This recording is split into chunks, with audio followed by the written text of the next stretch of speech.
terrible. Drop it.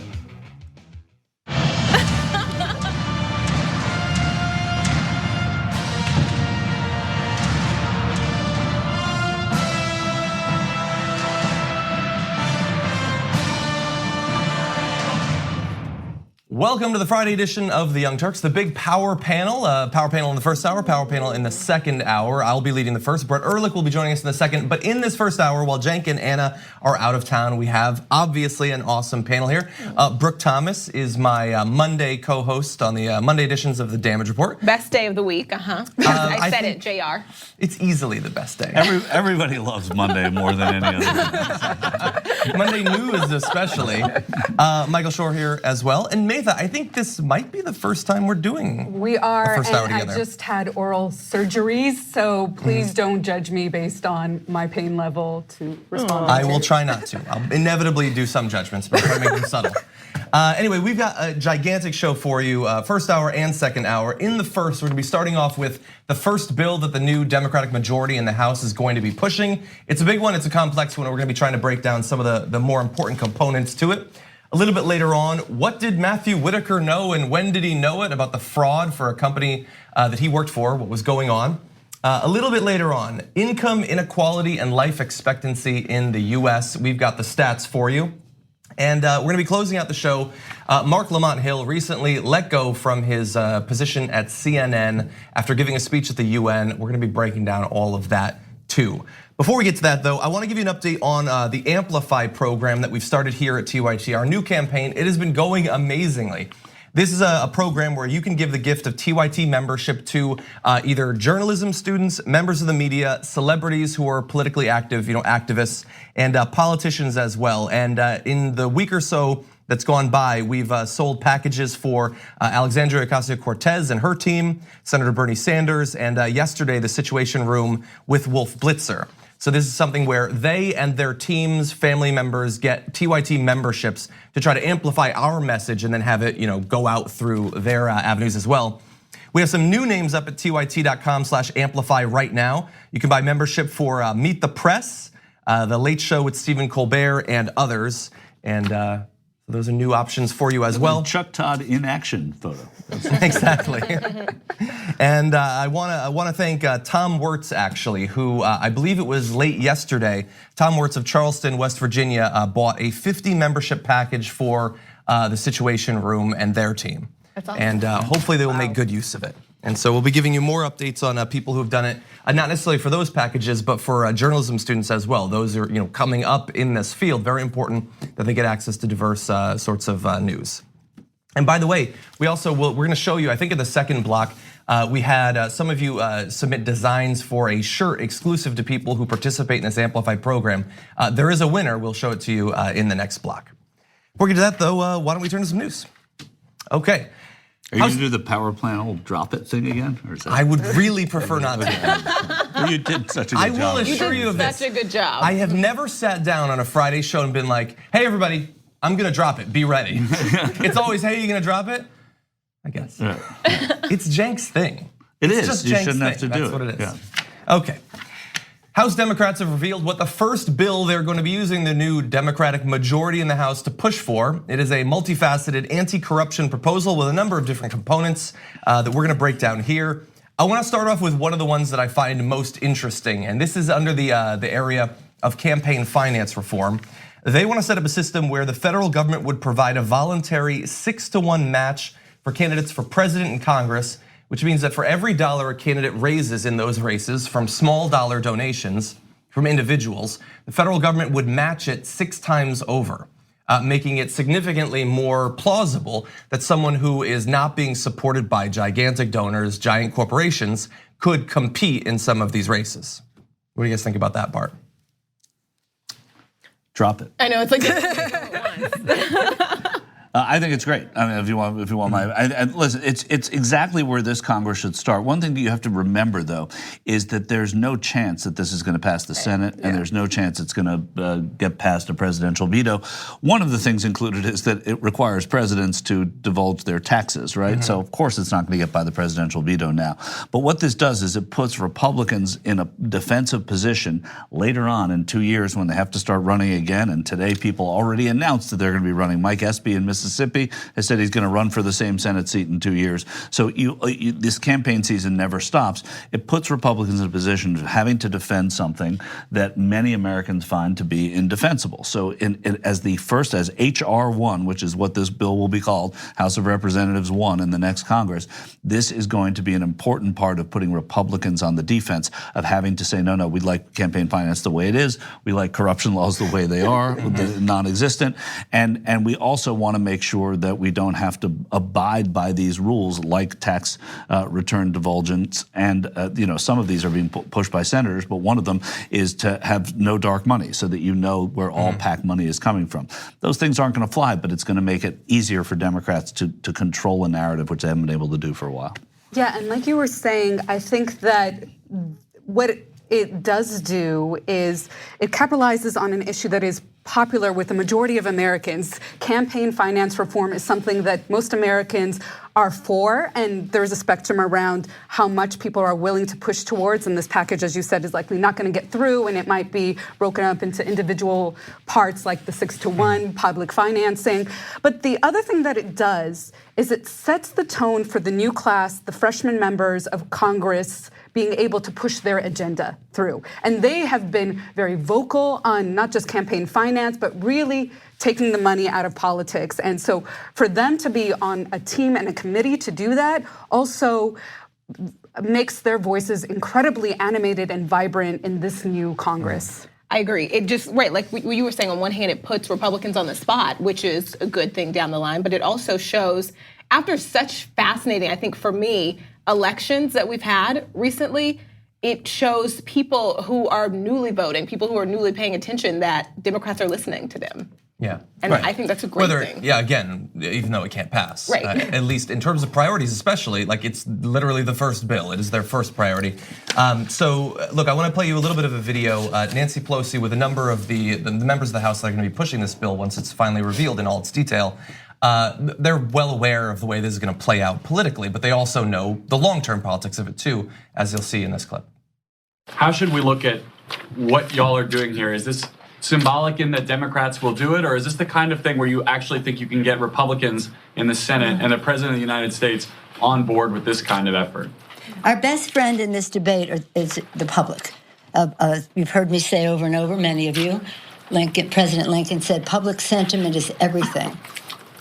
Paraphrasing him, with it you can accomplish almost anything, without it practically nothing. And as the public observes this H.R. 1 agenda going forward, we believe that it will have great support, and that message won't be lost on the Senate.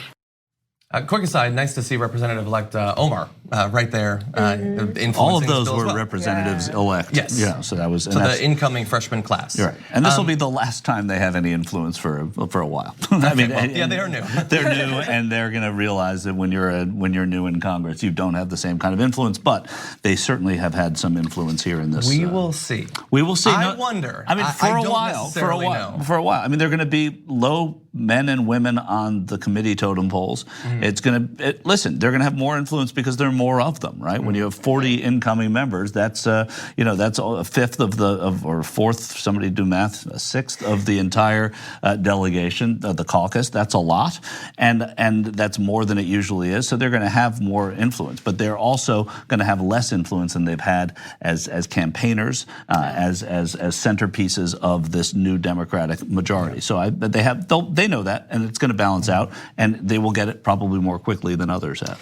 Yeah, look, it's possible. That is certainly the way it generally plays out. I do wonder, though, their ability to generate enthusiasm, news coverage, going viral, those sorts of things. Like that is a different form of influence, but no it's question, important and one. that's a different part And of I the. don't know that will evaporate necessarily. The fact that a lot of them are even there breaks away from what it's usually like. But this is what was happening too with Cynthia Nixon pushing in the governor's race a certain political rhetoric that now they can't really escape from campaign finance reform. And what they have down too as part of this package, this anti-corruption bill, is an ethics proposal, a voting rights proposal to address the partisan gerrymandering that is happening, that will violate every point of our democracy.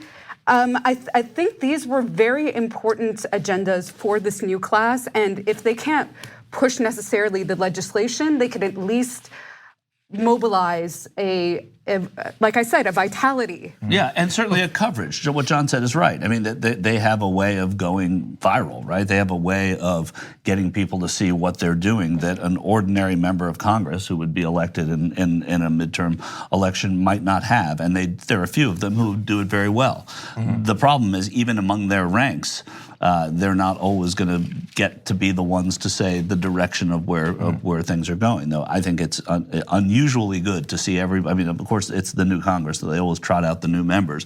But it's very good to see all of these people clearly having a voice in the first piece of legislation. I want to run through a few more components of this bill, lest people believe that it's purely about public financing of campaigns. It's an important part, and it was the first part, but. Also passing the Disclose Act, which would require super PACs and dark money political organizations to make their donors public. That seems disclosure is always one of the easiest parts of this to pass, and generally people are incredibly supportive of it. Also passing the Honest Ads Act, which would require Facebook and Twitter to disclose the source and amount of money of political ads on their platforms. Similar disclosure. In terms of ethics, you mentioned requiring the president to disclose his or her tax returns. You can put it in a law, that doesn't mean he's gonna do it. And you're not gonna be able to pass it anyway. Stopping members of Congress from using taxpayer money to settle sexual harassment cases or buy first-class plane tickets. That's a very interesting one. Yeah. Blake Farenthold starts to squirm. Giving the Office of Government Ethics the power to do more oversight and enforcement and put in stricter lobbying registration requirements. That's throughout all of these, but that's a good example. The devil's really in the details. Stricter lobbying, requirements. Okay, well, specifically what it is, and we don't know yet. We will know once we have the actual text of the bill. Create a new ethical code for the U.S. Supreme Court, ensuring all branches of government are impacted by the new law. That could mean many different things, and I honestly don't know at this point. I'm assuming it has something to do with conflicts of interest, potentially spurred by Kavanaugh, who seems like one of the most blatantly political people to get on the Supreme Court in some time. But then you also mentioned voting rights, and that's a big part of this as well. Creating new national automatic voter registration that asks voters to opt out rather than opt in, ensuring more people will be signed up to vote. Early voting and online voting would also be promoted. That is the way it should already be in terms of automatic voter registration. Yes, obviously, you should make it as easy as possible. Restoring the Voting Rights Act and prohibiting voter roll purging seems timely, considering what's been going on the past few years. But especially in these midterm elections, we saw an incredible amount of that, specifically in Georgia as well. And also beefing up election security, which we could use too. So very big areas. It's complex, multifaceted. As I said, it is possible that, as you implied, some of this might be broken out into individual bills. I find it difficult to imagine that many of the Democrats in the House will be against this. So it seems like it'll be pretty easy to pass most components of this, at least in the House. Yeah, I mean, and what Nancy Pelosi does is keep her caucus, and we've talked about this, John, airtight, right? I mean, she gets very few people leaving, and that's part of her success, especially in these last 2 years. Not when she was Speaker, but these last 2 years since Trump has been president. And this seems like one of the bills where she's going to be able to do that because there's something in here for everyone. A lot of them were drawn up with the assistance of senators too. So you saw Sheldon Whitehouse and Amy Klobuchar's names in there, making you think, oh, well, maybe the Senate can pass it. The Senate can't pass it. There's no way the Senate can pass this. But again, online voting, I'm a dissenter on that. I think that was a typo in the article at first because there was a correction. They meant online voter registration, so they came back and redid. Okay, good. I caught that too. Yeah, that whole section is about registration. Yeah, it is. So they lost me the on first that, too. version They of it didn't said get my vote online on voting, that and they one. came back and corrected that. Okay, Yeah. good. Yeah, I mean, you can mail in your vote. Why not email in your vote? Well, because there are too don't many have a things that problem happen when you can also follow your mailed-in vote. You can't always. I mean, there are too many things. I don't know. I'm skeptical of online. I know. Well, we're a long way We're not off there from yet. that. We're not there. We Anyway. can't. I mean, without a paper ballot, we're screwed. When you can vote in person on a machine, that didn't work out. So why would it work out if you can do it at home on a machine? Well, because you wouldn't stand in line for 8 hours. That's why. Right, well, I mean, of course, we don't want you standing in line, and that's great. But if you're doing it very quickly, and that vote is going to be compromised because it's online and people can't monitor that, then I'd rather wait in line and vote. You know what I'm saying? That there's something better than People than that. can't though. That's the thing. Unless they start, it's all bad because No, of then course the half problems people are all getting bad, but out I of think you line get because- you get new problems. Basically, by having neither an of them are online clean. voting. Neither of them are Yeah. clean. What about Instagram story in your vote? Then I wouldn't Doesn't work. There we go. Could I opt out? I think you have actually. I have opted out. Yeah. Okay, so I do have a question for you guys. Look, they can't actually pass. I mean, they can pass it, but they can't make it law. They can't really dictate the agenda. They can dictate, hopefully, the conversation. And it looks like they're going to start doing that from day one, while also stopping Donald Trump from accomplishing most of the horrendous things that he'd like to do. What I wonder is, over the next 2 years, when they have their next chance at getting more actual political power, the ability to actually pass bills and make them law, getting the Republicans on the record on these issues, making them vote against these things, potentially other bills. What is a strategy that you think can generate the most momentum for them going into 2018? What can actually Going help to to 2020, sustain- you mean? Sorry, 2020, yes. It's funny. I made a call to a congressman today on John's behalf, trying to get him onto the damage report. Actually, nice. and I said and then I saw that we were going to cover this, and I said, "What do you think of HR 1?" And he said, "It's great, but it should be HR 500," meaning that while it's great that it's the first thing because it sets the tone, it should also be the last thing that they do before an election, because it's really important that they get that. That's what we're talking about. What you're saying, I see that what they you're go saying. into an election saying, "Hey, we're trying to put these forward, and these people who you are about to vote for are against it." That has greater effect than something that will have been, almost a year and a half or 2 years. I ago. mean, I was just going to say, I think that that's what the Democratic Party was doing anyways for the last 2 years, was protracting any sort of movement or momentum. And of course, they didn't have the numbers Yeah, they couldn't in the do House for anything, sure. yeah. But I mean, the Republican Party successfully under Obama was virtually on strike, was halting any passage of legislation. And they figured out a way to do that as well. And if, the Democrats are not going to retain the Senate, something that they can do is try to stop anything from getting through. No, and he agrees. He's all in favor of it. He was very excited this was happening. He was part of writing it. He just thinks that he wants to make sure that it's not just Forgotten. HR 1, Right. that it's the last thing they do also. He thinks it's more important that it's the last thing they do in this Congress than the first thing. That's all. that makes sense. So, especially since it's not going to happen anyway. It's mostly for show. It's at least make it count. That makes sense because we are in this. We talk about it all the time on Mondays. This space where so many people just don't care about so many bad things, and so if it's 2 years ago, that makes sense. I see what they're saying. I don't know about that. I feel like there are people that are affected by what this legislation will materially do on the ground. And of course, it's not going to get passed, but I think that they will mobilize their own communities to put even more pressure on their political representatives. So I do see an advantage to putting something like this at the top of the new year to continue movement and traction with those communities towards 2020. And of course, people have short attention spans, so you have to figure out a way to reanimate them. But I don't feel like there won't be many other controversies between now and 2020 that will. Between now and Monday. Right, exactly. Yeah, and look, maybe by having this conversation about all these different topics, we can also spur some ballot initiatives. Much of this could be done on the state level too. Yep. And that process needs to be started well in advance of the next election. So hopefully we'll see more of that as well. And hopefully more on the individual corruption as well. Some of these are important parts of it, but I think there's a lot more that they can do in that area. That said, we're going to take our first break. When we come back, Matthew Whitaker, apparently a little bit more in the know on fraud at corporations he's worked for than he's been willing to admit. We'll break that down after this. Welcome back to the show, everyone. First hour of the Young Turks. I want to read some of your comments. I saw Gabby Marita said, "I can't wait for Fox News to put up clean campaign finance reform on their list of supposed bad things House Democrats are pushing for.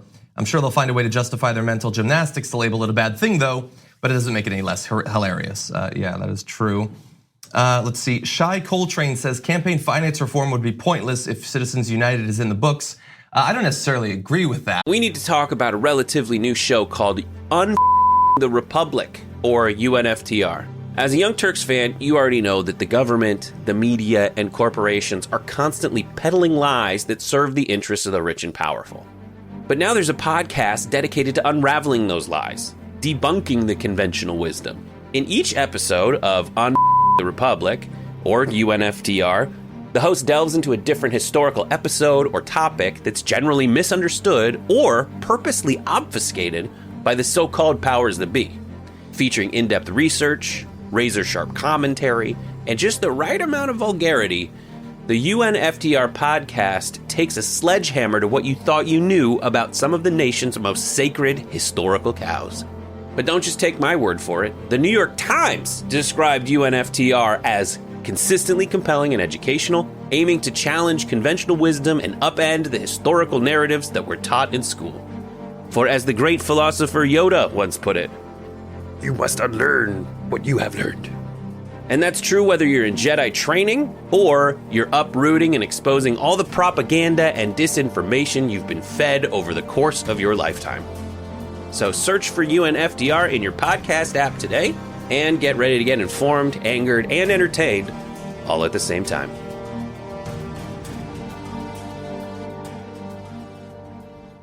I mean, it makes it harder to do certain types of campaign finance reform, but you could still set up a system of public campaign finance, even with things like that currently. Like we need a more all-encompassing solution, but just because there's Citizens United doesn't mean that you can't do anything possible. Right, and it would also catalyze probably another challenge to the law that would go to the Hopefully, Supreme Court. yeah. Right, but then what does this Supreme Court do about it anyway? So, Yeah. That's the issue. And LP3 agreed with the general consensus here. Online voting is a really, really bad idea. Votes could be easily hacked. Paper ballots are the way to go to prevent fraud. Yes, I think that at some point there probably will be online voting, but if they can't get the machines right now, I don't necessarily trust them. Right. When there's no, like it's all through the network. That seems a little bit dangerous theoretically. I want to thank some of you who've been participating in the Amplify program. First off, John Lee from Minnesota, who purchased the package for Alexandria Ocasio-Cortez and her team. Very nice of you. Thank you very much. And again, Tom Bortz from Charleston, who did the package for the Situation Room with Wolf Blitzer. They could use it. Paige Richardson from Langley, I think in British Columbia actually, for purchasing memberships for journalism students. Similarly, Stephanie Manzo from Modesto, California. Joshua Diekman from Akron, Ohio. Mariel as well, and Jason Constant from Manchester, New Hampshire. Thank you for participating in the Amplify program at tyt.com/amplify. Covering the continent. We're all over there. Well, there were a couple of people from Australia last year, actually. Never heard of it. Exactly. It always amazes me, not just that we have viewers from overseas, which is awesome, but that they're willing to donate their money to try to change things here. That just seems amazing to me. It's real bad here, okay? It's really bad. We can use the help, yeah. And we make things real bad for the rest of the world when things are real bad That's true. here. It might be like an ounce of prevention thing, rather than spending it domestically. They're like, we can't bleed your military budget, so let's enhance your good media budget. So one other thing, coming up on this Monday, Bernie Sanders is going to have another one of his town halls. This one incredibly important and very timely, considering the conversation we're having nationally about a Green New Deal and the multiple climate change reports from both the UN and from the US government recently. So on December 3rd, Bernie Sanders is going to lead a town hall on climate change. We are going to be one of the media outlets who are live streaming that town hall. You can watch that 4 p.m. to 5:30 p.m. Pacific time. Following that, there is going to be a TYT panel here in our LA studio, and then a members only longer TYT panel on climate change from 5:40 to 6:30 p.m. Pacific time on Monday. That is going to be Cenk Uygur, myself, and Francesca Fiorentini going to be talking about Bernie's panel, also talking about climate change more generally as well. So a very exciting event coming up with that latter part being for members only. So if you're not a member, there is a lot of time to become a member by going to tyt.com/John. And helping me to catch up and beat Cenk before he gets back. How awesome would that be? You guys know Cenk. How frustrated would he be if he was in third now? What, I knew so it was who's in coming. You always first? like Anna's Anna. in first by a good bit, but he's catching up on her actually. Right. And I'm in third right now. I could use a little bit of help. Al Gore's got his climate change conference here in Los Angeles on the 4th, so the day after this. He does? Yeah, there's going to be I a did not conference. actually know about that. I need to look into So that. You can mention it and go. I would love to do that actually. Okay, let's jump back into the news. Current acting Attorney General Matthew Whitaker apparently knew a lot more about widespread instances of fraud that were going on at one of the companies that he worked for. It was a patent company that was effectively doing nothing for people who were handing over thousands of dollars to develop and market the products that they had invented. Now, this is due to a release of information from the Freedom of Information Act. Documents released by the Federal Trade Commission of the Wall Street Journal show that he had received numerous email exchanges back in 2015 about customer fraud complaints with the chief executive of the company, World Patent Marketing, for which Mr. Whitaker was a paid advisor. Whitaker received more than a dozen emails and calls from people complaining about the company. In most of the cases, he then forwarded those emails and transcribed voicemails to Scott Cooper, that CEO. Now, what's important about this is not that the guy who is the lead law enforcement officer in our entire country was shilling for this like totally fraudulent company that was ripping people off for their inventions. It's that even up until, so far as I know, right now, he has been saying that he didn't know anything about this. He said he was unaware of any fraudulent activity at the company, and he didn't respond to requests for comment today when it was revealed. And what's interesting is that it wasn't like he had a brief period where he worked there, where it was like he got these things and that sort of bothered him, and so he left. He got those emails and he worked for them for nearly 3 years after that, after knowing that this company was a complete sham, a complete fraud. And he's our attorney general right now. Wait, corruption in the Trump administration? You don't say. What's so frustrating about this, though, for me is all logic says, of course, he knew about this, but like at this point, this is just where we are. We needed emails to be like, of course he knew about this. There's no possible way that he didn't. But it's like, well, I guess now we have proof we needed. It's also the people that he passed over. He passed over Rod Rosenstein for obvious reasons, right? And obvious partisan reasons. And man, I'm not sure that I wouldn't have done the same had I not been Donald Trump thinking what Rod Rosenstein has on me. But if I had the option. But he picked the wrong guy and he passed over the right guy. I mean, you want somebody who's squeaky clean at the top of the Justice Department, right? I mean, isn't that what it's about? And this person is so flawed. Do I think the president knew about this stuff with World Patent? No, I don't think so. But I don't think he cares now that he does know it. You know, and that's what's the most bothersome part of this, right? You know, I don't know that he knew about it, but that's the point, and that's what is fraying at the Justice Department and fraying in our politics now and the administration. But we want someone at the top of the Justice Department to be squeaky clean. That's not the president's top priority for this role. No, that's true, but it's been most presidents. And listen, I mean, John Ashcroft, who was more odious than Matthew Whitaker, was squeaky clean, right? I mean, there are people in Missouri who are going to tell me right now that he did this when he was a senator and a governor, and you're right, you're right. But as far as somebody to lead the Attorney General's office, he was the kind of person that people picked to lead the Attorney General's office, even though he was way off the chart. And so I'm not defending him, but I'm saying that holding him up against somebody else who is undesirable, you want the person who is clean with the law. And this, and what Brooke said is right. This president and this administration don't care about that at all. And we've gotten accustomed to that, though.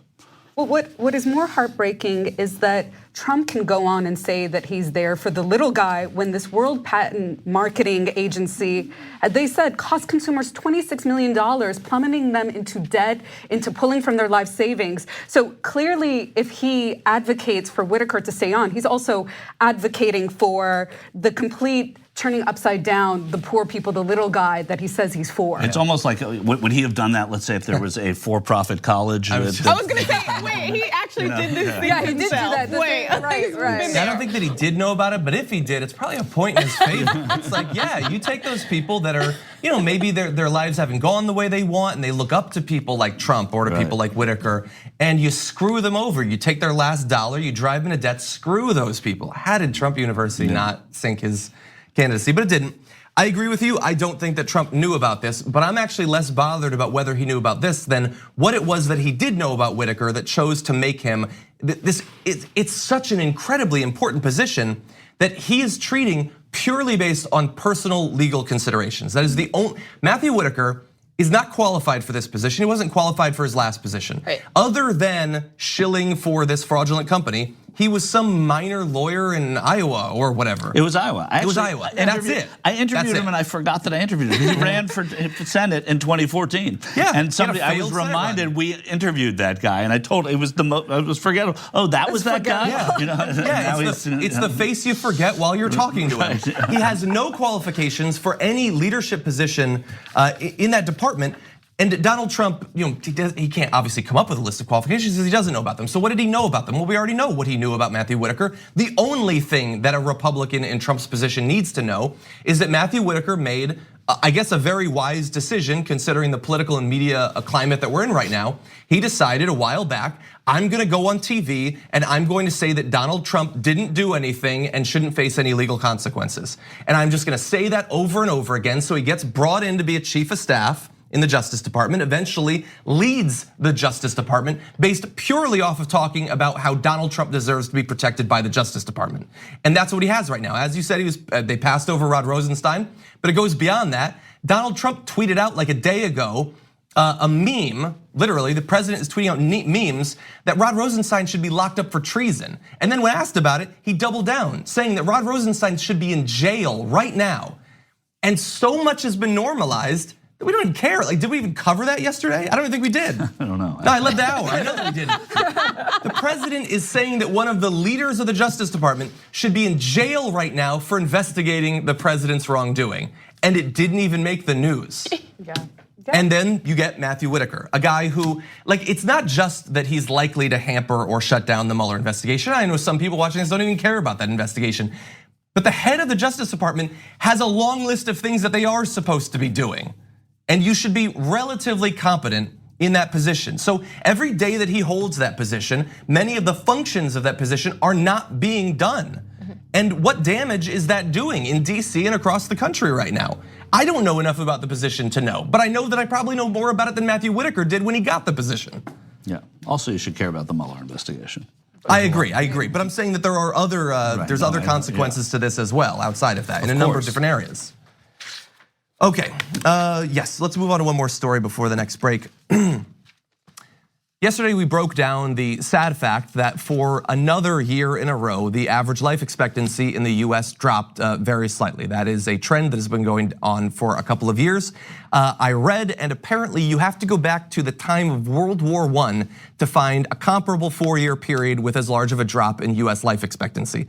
A time when there were tons of war deaths. Also, there was a pandemic that killed, I think, 675,000 people in the US. So we have now reached that period of history again in terms of health outcomes for people in the US. But what's interesting, and I want to focus today on a different component of this, is that it's not dropping for everybody. In fact, some people in America are doing just fine and their life expectancy is going up year after year. And this is where income inequality plays a very important role in life expectancy in the US. So that's what we're gonna talk about today. Let's go over some of these stats. In 1980, the richest cohort of middle-aged American men could expect to live until about 83 and the poorest to 76. By 2010, the richest American males had gained 6 years in life expectancy, up to 89 on average, while life expectancy for the poorest men had not improved during that entire multi-decade period. And in fact, just in a brief part of that, you got much of the gains. From 2001 to 2014, the richest Americans gained about 5 years of longevity, while the life expectancy for the poor didn't budge at all. And very specifically, this is an amazing statistic. This is my amazing fact of the day. Men who were among the top 1% of income earners lived 15 years longer than men at the bottom 1%. That gap, similarly for women, was 10 years. So just the income, 15 years. That is such a huge chunk of an entire life. Right.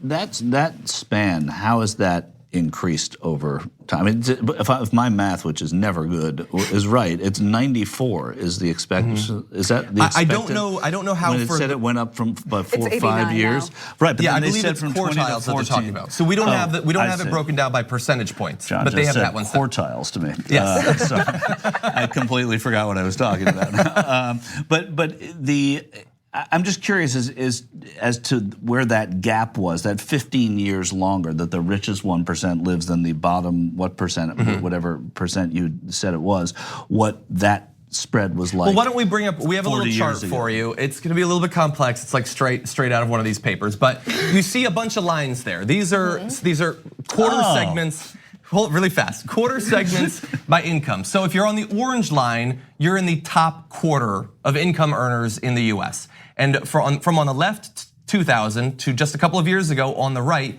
you see that it's slowly creeping up. If you make less money, $83,000 on average, you're on the green line. Less money, 47, you're on the red line. And then below that, the lowest, about 17,000, your poverty line basically, you're living far less. And you're seeing there that it's not just the poor to the rich, it's every step along the way. How long you live, let alone the quality of the life you live, is being influenced by income inequality. And for a lot of different reasons, some of them fairly obvious, access to health insurance and things like that, but it's also, there's things about diet and smoking and everything. And we know the additional pressures that when you're at the bottom rung of that economic ladder, it would be great to eat very well and exercise constantly and all of that. But you can't do that if you're working 4 jobs, if you live in a food desert and don't even have access to the types of foods that let you live to 85 or 90 or 94 years of age. So these are just amazing. In a time when we supposedly have the #1 healthcare system in the world, we have tons of money, we're incredibly rich. Being rich, even in the US context, way better than being poor. Way better than being poor. And not in just the million ways that we normally say, but literally in getting 5, 10, 15 additional years of your life. That is crazy. And they all seem to be going up, but that gap seems to have been there for quite a while, which is what I was trying to say before. And I don't know if I read the chart right, so I'm going to put that disclaimer out there. How has this been addressed?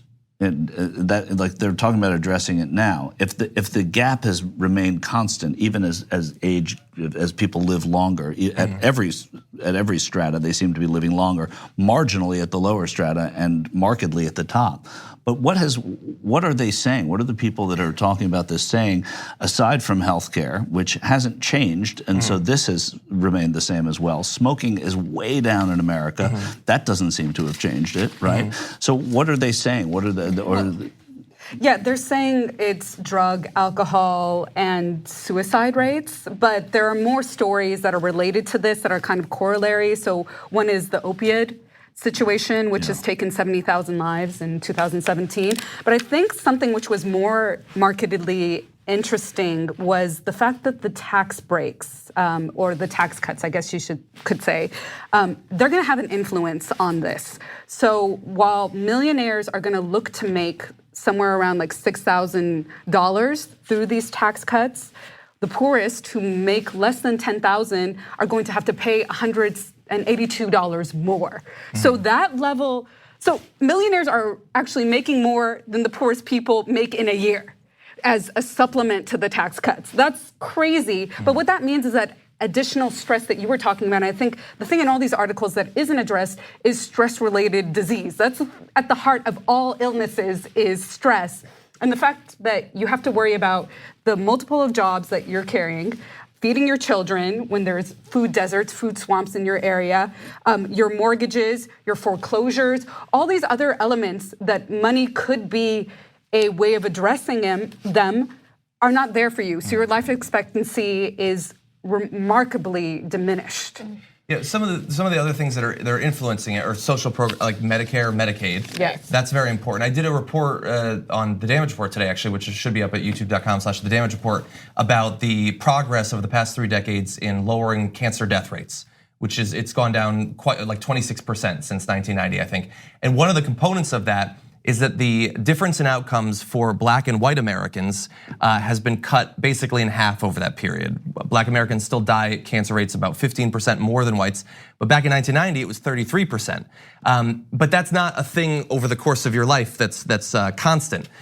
It tends to be that at younger ages, cancer rates for non-whites far, far higher because they don't tend to have access to prevention and screening and things like that. It's only once you get to the older, like the basically 60, 70, 80 years old, when you have access to Medicare, Medicaid, things like that, especially Medicare, that you tend to see the outcomes being more similar across racial groups. So those programs, like if we didn't have Social Security, Medicare, Medicaid, there would be no comparison whatsoever between these groups. That's helping to mitigate some of it, I think. Yeah. Well, I mean, I also think that something that's not in this report is the prison industrial complex, which the poorest people are the ones who are impacted in it. So much of our money federally and on a state level goes to those systems. And actually in California, the largest mental health institution is within the LA County jail system. That's crazy that people will only have access to mental health care, and not even great mental health care at all, if they go into prison. That sort of thing is the thing that is guaranteed by our systems of healthcare coverage, unfortunately. So I think, I do think that stress is a big part of the story. And surprisingly, this study comes out of Stanford. That wasn't a point of discussion for them. Well, maybe we can contact them. Okay, with that, we do have to take a break. A couple more stories I want to get to with what remains of the first hour. We'll be back in just a few. We hope you're enjoying this free clip from the Young Turks. If you want to get the whole show and more exclusive content while supporting independent media, become a member at tyt.com/join today. In the meantime, enjoy this free segment. Welcome back to the show, everyone. Before we get back to the news, and we do have two more stories hopefully we can get to in what remains of the hour, I did want to let you know we have had a contest going for some user-submitted designs for an Amplified t-shirt, an exclusive t-shirt for those who purchase Amplified. At TYT, we frequently talk about all the ways that big tech companies are taking control of our online lives, constantly monitoring us and storing and selling our data. But that doesn't mean we have to let them. It's possible to stay anonymous online and hide your data from the prying eyes of big tech. And one of the best ways is with ExpressVPN. ExpressVPN hides your IP address, making your activity more difficult to trace and sell to advertisers. ExpressVPN also encrypts 100% of your network data to protect you from eavesdroppers and cyber criminals. And it's also easy to install. A single mouse click protects all your devices. But listen, guys, this is important. ExpressVPN is rated #1 by CNET and Wired magazine. So take back control of your life online and secure your data with a top VPN solution available, ExpressVPN. And if you go to expressvpn.com/TYT, you can get 3 extra months for free with this exclusive link just for TYT fans. That's expressvpn.com/TYT. Check it out today. Packages of at least $150 for journalism students, celebrities, members of the media, and politicians. There is now a winner, so if we could bring it up. This shirt was designed by TYT member Jade Neighbor. It is an awesome design, looks great both in black and white, which is not always the case necessarily with our t-shirts, but that looks good. That is really across good, multiple yeah. colors. Cool, yeah. A very awesome design. Yeah, very good. Yeah, it's absolutely perfect. Great design, and also very on brand for that. You can go to tyt.com/amplify to choose your sponsorship package that includes that t-shirt if you'd like to get it. Again, it is an exclusive for this program. Actually, similarly on that, I want to thank one more Amplify purchaser, Timothy Brennan from Farmington, New York. Thank you for participating in the Amplify program and making these memberships available for journalism students. Anything else you want to mention, John? There is, there's one or two other things. So first, on the super chat, Komet Comics said this: anytime Brooke is on air, I'm here for it. Oh, that's so How nice is that? And it's like a play on my Twitter name. It which is actually. like a funny thing between me and John because he tweeted the wrong name for the first, I don't know, What's your 6 months Twitter we name? knew each other. I What's your don't Twitter think name? it was 6 months. But It's Brooke on air. Oh, yeah. But I was giving some very good publicity for another Brooke. I don't know. I'm gonna look. Did you okay? forget the E? No, it was like know. he was tweeting like at Brooke Thomas or something. I don't know why I would have thought that was her Twitter handle. Okay, well, look, then those tweets are still up. I'm gonna find how many times I actually did that because it's still there. Another TYT exaggerating. investigation. Yes. But it's only funny this way. Yes. Okay. Well, we'll see. We'll see. You guys will have plenty to talk about in the Hostmates game. Yes. Okay, is one our more shtick. plug. We do have Rebel HQ coming after the main show today. And it's a great interview. If you're watching live, stay tuned after the second hour is over. It's a special Friday edition of Rebel HQ. This is at 8:05 Eastern, 5:05 Pacific. Cenk interviewed Congressman Ro Khanna about a number of different topics, ending support for the war in Yemen, his Stop Walmart proposal with Bernie, and the drama surrounding progressive leadership races going on in Congress. So that will be available shortly after the show. little plug on the Damage Report. I also spoke with Congressman Khanna about those topics and a few others. So that's also available on our YouTube channel or on the podcast. So watch that one, actually. Just watch that one. No. Watch the Rebel HQ too. It's fresher. Sure, watch Rebel HQ, but watch John's. Watch the Damage Report. We also talked about his new pharmaceutical bill on the Damage Report. No big deal. Anyway, okay, let's transition now from me joking around to one of the most serious topics possible. Next month, peace talks are supposed to be held in Sweden that could potentially lead to the end of the absolutely brutal war on Yemen. And the stakes could not be higher. Now, we've talked about this a few times over the course of this week. There was the Senate bill that potentially could stop our participation in this war, but the war continues. And I wanna focus on one aspect of it. We've talked about the drone strikes and the bombings and our support in terms of intelligence and refueling. I wanna focus now on the famine that is currently ongoing and is expected to get much worse there. So we have a number of different humanitarian groups that are operating in the area and trying to spread the message of what's going on there. So I want to focus on quotes from a couple of the people working at Save the Children.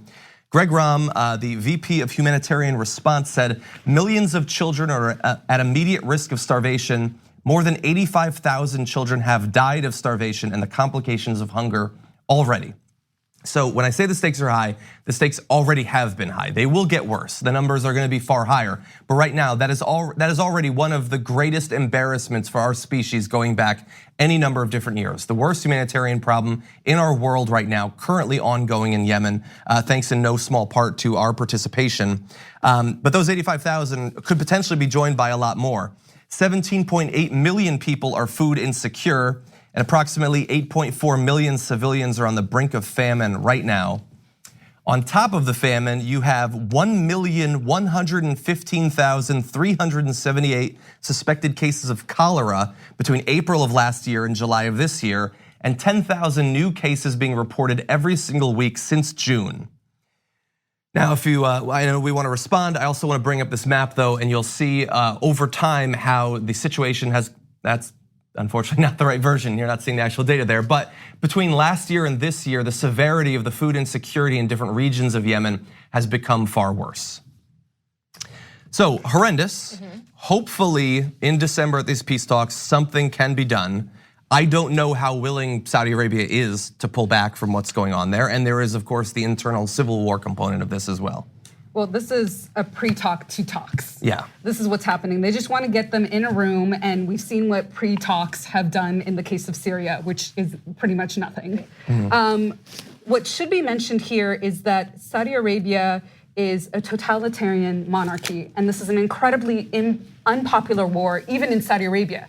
Yet, people who learn about this war in the US are also against it. They learn about the humanitarian crisis, but we live in a quote unquote democracy. Why haven't we been able to push on our leader or leaders, even under Obama, to push forward some sort of incentive for the Saudi regime, which experienced, I would consider, a right-wing coup by its current leadership, to say, guess what? You're not getting arms, you're not getting anything, you're not getting fueling, you're not getting intelligence from us until you ease up on this. And I know Saudi Arabia is gonna cry like Iran war against them and a coming Shia sort of takeover of Saudi Arabia, but this doesn't stop the fact that this has also been a financial drain on Saudi Arabia's economy as well. And this makes it an incredibly unpopular war over there. But what would it take for us and the rest of the world leaders to push this? Yeah. Well, if you have been following this story, if you'd like to do something, I'm going to suggest some charities that are operating in the area. This is just a list of suggestions. There are many others. Can I add some? Of course, you can go first actually if you'd like. So what is really difficult right now is that food for sure. Unemployment, people don't have jobs, and the cost of food is what the issue is. It's not necessarily just the blockade. There's huge inflation on the cost of bread and food prices. So there's an organization my friend has called Port of Mocha, and they have a charity wing that's trying to raise money for their farmers who are farming coffee in Yemen. And over there, you'll also see a link on some charity as well. Okay. And additionally, there is Save the Children, as we were quoting, UNICEF, the International Rescue Committee, Oxfam America, CARE US, the Norwegian Refugee Council, and the World Food Program as well. All of them needing money for their And the World operations. Food Program, they're the ones that seem to be working on what we just heard about, which was the fact that there is food. It's just so damn Yeah. expensive. So Yeah, I think to the bring- prices of staples have doubled. Apparently. That's what The happens worst in thing war. about all of this, that people are dying and millions of people are dying and living like this, and you see these pictures of these babies, and this is happening right outside of stocked grocery stores, and that reporters go over and are able to eat, fine. Yeah. It's just these people are living like this, and it's not that food isn't there. Yeah. It's awful. Yeah, and thankfully, I mean, look, there has not been, I would say, anywhere near proportionate outrage or media coverage of this topic generally, but there have been people in the media who have been talking about it for some time, and there have been politicians pushing for it.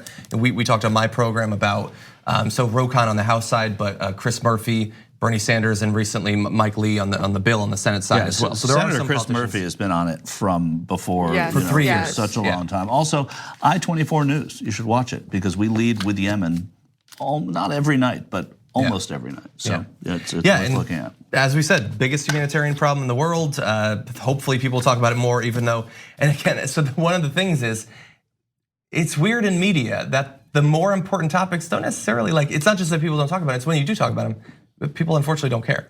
So we on the David Report, we talk about Yemen constantly. Those videos never do well. But we're gonna keep doing it because it's important. Things that are foreign, American audiences don't watch. I know that- international Right. news, There's yeah. U.S. centrism that is at the core of media consumption in the U.S. And I don't know what to do either because people don't care about Yemen, but they also don't care about Iraq and the fact that there are people that are experiencing more cases of health issues than after Nagasaki and Hiroshima.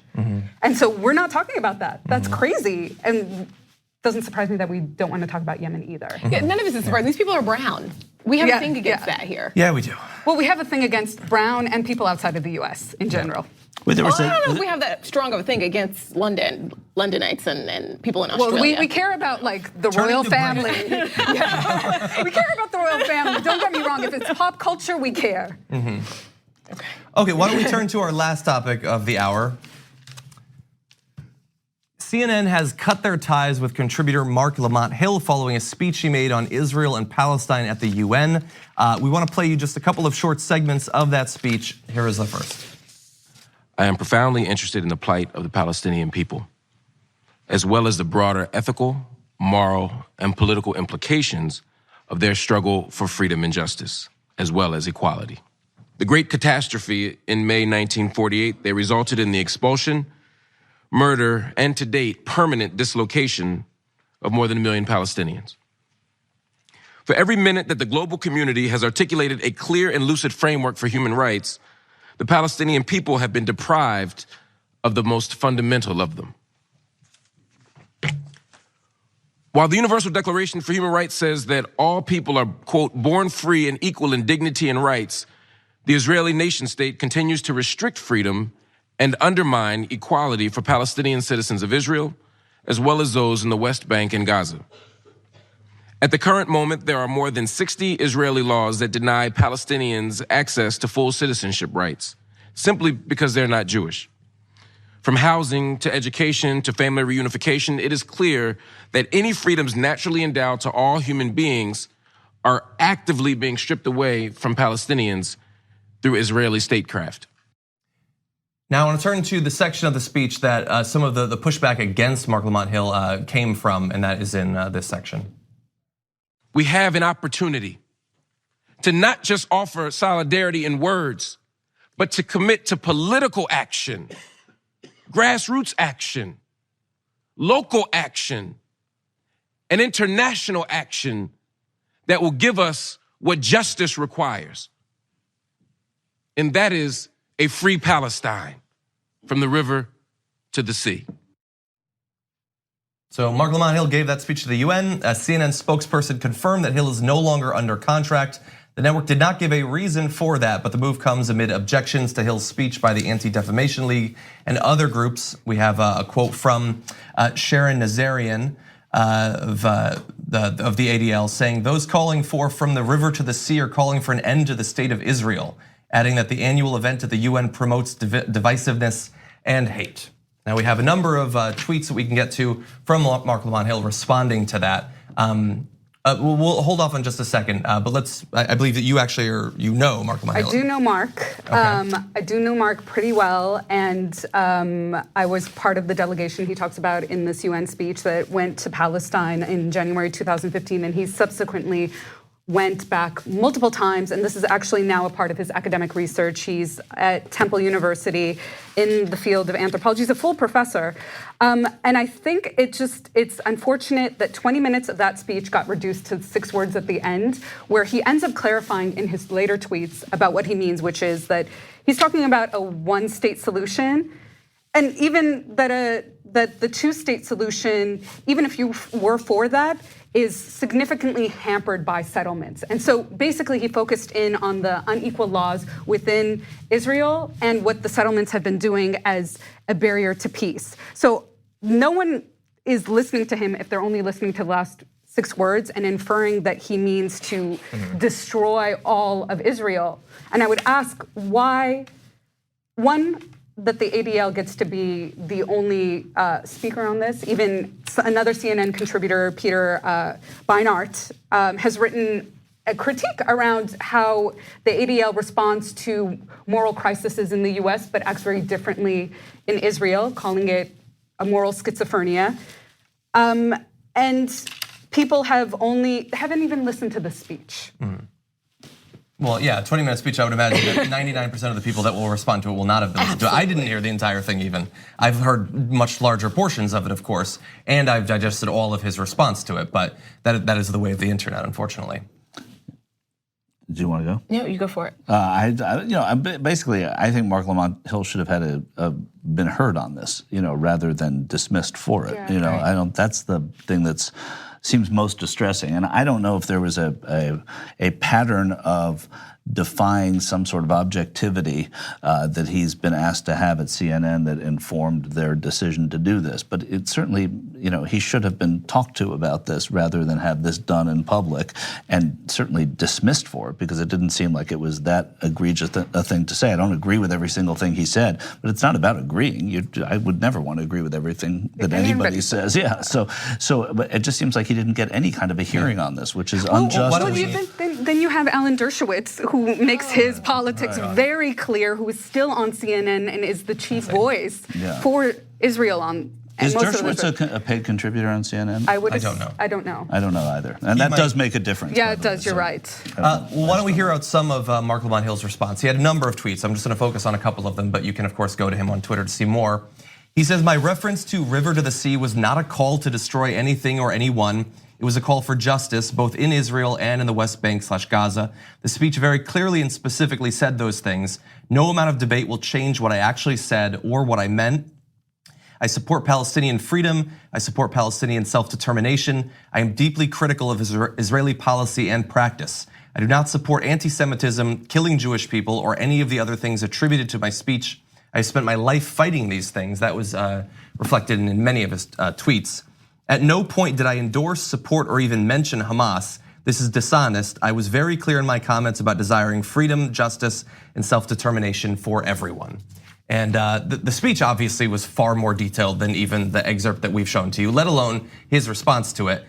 The critics, I would say, probably are largely not interested in that. And I'm not even primarily talking about the ADL. I'm talking about the people who bandwagoned on after that.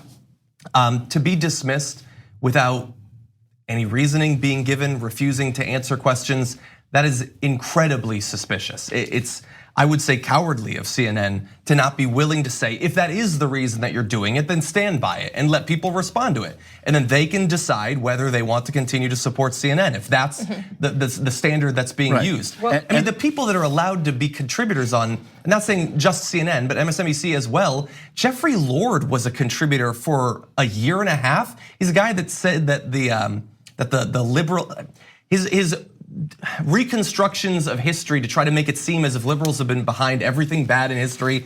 I mean, he has said absolutely absurd things about the KKK, about the Nazis, and he remained on long after Donald Trump was elected. Well, and also very disingenuous to decry a censorship by the White House on their reporters and try to shore up support for opposing the White House for banning their reporters, not just with Acosta, but this past summer with Caitlin, I forgot her name. But then to censor somebody before they even have a chance to speak, their own reporters, how do you want us to support you and the right to freedom of speech and access to the news and information if you're stopping somebody who you formerly employed? Yeah, and if he was warned about this, then CNN needs to not just say they're not divulging anything. They should answer. They should say, he's been warned 4 times about this, that the next time he said something that we couldn't countenance here for reasons of bias, we would dismiss him. That clearly didn't happen. But if that was the case, then we should know about it, right? What would be the reason for a warning? I think that's what we're not breaking down here. We're talking a lot about. I'm saying if they were. I don't think that he needs to be. But I'm saying if this was the last straw in an internal conversation that they were having at CNN with Mark Lamont Hill and his bosses at CNN, and this was the last straw, which I don't think this is. I'm not saying it is. That's the only explanation I have for him not getting any kind of a hearing on this and not being able to address it and have CNN not address it. No, I hear what you're saying. I'm just saying that we would still be having the same problem, because the issue isn't just that he was fired. It's that what did he say? What he said is being twisted and just being, it's totally like, this is what he said, and then this is what everyone's saying that he said, and that's the problem here. Right. And I'm over this whole idea, and you see this on the internet every single day. Any black person that has the nerve to have any slight critique of Israel is all of a sudden Farrakhan.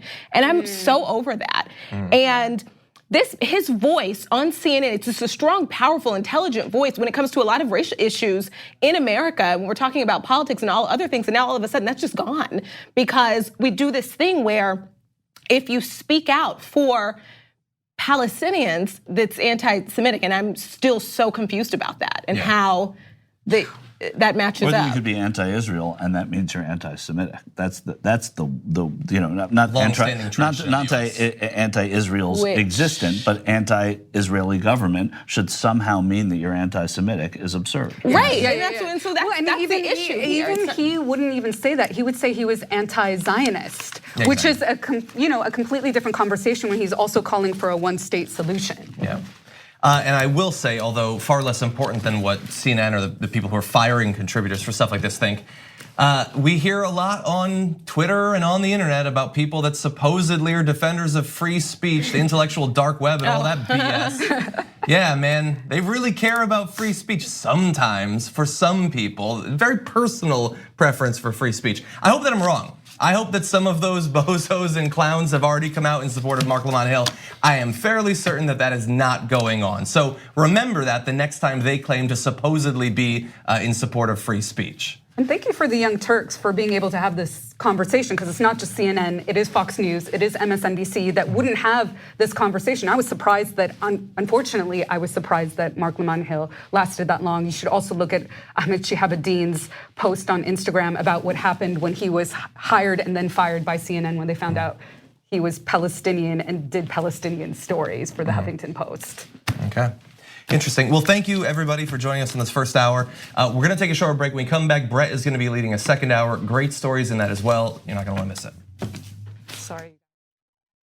Thanks for listening to the full episode of The Young Turks. Support our work, listen ad-free, access members-only bonus content, and more by subscribing to Apple Podcasts at apple.co/TYT. I'm your host, Cenk Uygur, and I'll see you soon.